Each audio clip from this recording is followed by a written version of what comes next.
নিউটাউনের BD ব্লকের পুজোর এবার 10 বছর, আর 10 বছরে তারা মণ্ডপ করেছে লাল কেল্লার আদলে। আর মণ্ডপের ভেতরে যখন আমরা দেখছি তখন বেশ কিছু নকশা এবং কাজ তো দেখতেই পাচ্ছি, সঙ্গে দেখতে পাচ্ছি ভারতের যে প্রধানমন্ত্রীরা লালকেল্লায় পতাকা তুলেছেন, পতাকা উত্তোলন করেছেন, তাদের প্রত্যেকের ছবি। এবং ঠিক সেরমভাবেই একেবারে সেই জওহরলাল নেহরু থেকে শুরু করে বর্তমান প্রধানমন্ত্রী নরেন্দ্র মোদী প্রত্যেকের ছবি দিয়ে ভেতরটাকে সাজানো হয়েছে এবং তার সঙ্গে রয়েছে বেশ কিছু কারুকার্য। আর আমাদের দেশে গণতন্ত্র ঠিক যেরকমভাবে নিবিড় অমলিন, ঠিক সেরকমই এখানকার প্রতিমার মুখ বা প্রতিমার রূপ, সেটাও কিন্তু সেই সাবেকি ঢঙে তৈরি হয়েছে এবং তার সঙ্গে সোলার সাজ সবটা মিলিয়েই এবছর বিশেষ সম্মান পেতে চলেছে নিউটাউনের বিডি ব্লকের এই পুজো। নিউটাউন বিডি ব্লকের পুজো তারা যেভাবে এবারে মণ্ডপ সাজিয়েছে এবং তার সঙ্গে অবশ্যই মায়ের যে মুখ, সেই মুখের যে অমলিনতা, সেটাই কিন্তু এবছর তাদেরকে অনেকটাই, যারা দর্শক এখানে আসছেন তাদের মন জয় করে নিচ্ছে এবং সেজন্যই এবছরে বিশেষ সম্মানের অধিকারী এই পুজো। ক্যামেরায় প্রবীর সামন্তর সঙ্গে অরিত্রিক ভট্টাচার্য, এবিপি আনন্দ, কলকাতা। নেতাজিনগর নাগরিক বৃন্দ এই পুজো এবছর 15-এ পা দিল। দীঘার জগন্নাথ মন্দিরের আদলে তারা তাদের মণ্ডপকে সাজিয়েছেন।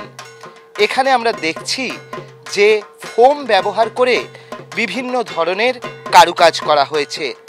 থিম শিল্পী হচ্ছেন যুগল সাহা এবং তার পাশাপাশি প্রতিমা নির্মাণ করেছেন শিল্পী দীপঙ্কর পাল।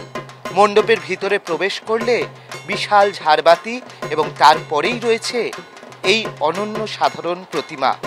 আর এই ধরনের মণ্ডপ নির্মাণের জন্যই তারা কিন্তু পেয়ে যাচ্ছেন এবিপি আনন্দের শারদ আনন্দ সম্মান 2025-এর বিশেষ সম্মান, এই পুরস্কার। সবথেকে আকর্ষণীয় এখানে প্রতিমা, তার কারণ জগন্নাথ, বলরাম এবং সুভদ্রা দেবীর যে আদল, তা রয়েছে কিন্তু দেবী দুর্গা এবং লক্ষ্মী, গণেশ, কার্তিক, সরস্বতী তাদের আদলেও।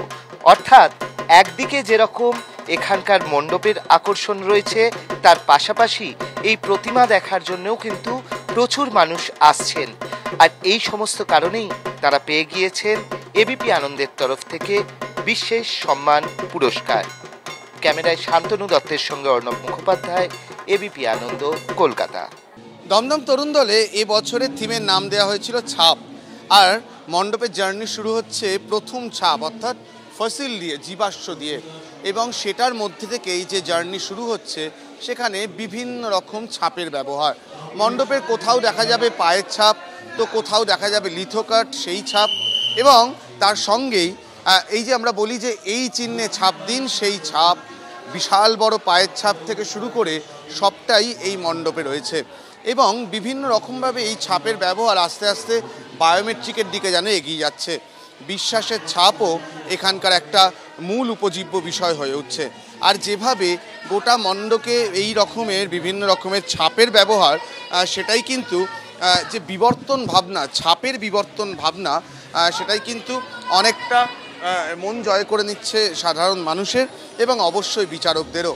এবং সেজন্যই এবছরের অন্যতম সেরা পুজো দমদম তরুণ দল, তাদের যে বিবর্তন ভাবনা শুধুমাত্র ছাপকে কেন্দ্র করে, সেটাই কিন্তু মন জয় করছে। এবং অবশ্যই তার সঙ্গে প্রতিমা, সেটাও যেন সেই গালার ছাপ এবং ঠিক একইভাবে তার সন্তানরা তৈরি হয়েছে, তার সেখান থেকে শুরু করে প্রতিমার মাথায় সেই ছাপের একটি অংশ, সবটা মিলিয়ে এটুকু তো বলাই যায় দমদম তরুণ দল, তার শিল্পী পূর্ণেন্দু দে ছাপ নিয়ে যে কাজটা করলেন, সেটা অবশ্যই সাধারণ মানুষের মধ্যে, সাধারণ দর্শকদের মধ্যে ছাপ রেখে যাচ্ছে। ক্যামেরায় প্রবীর সামন্তর সঙ্গে অরিত্রিক ভট্টাচার্য, এবিপি আনন্দ, কলকাতা।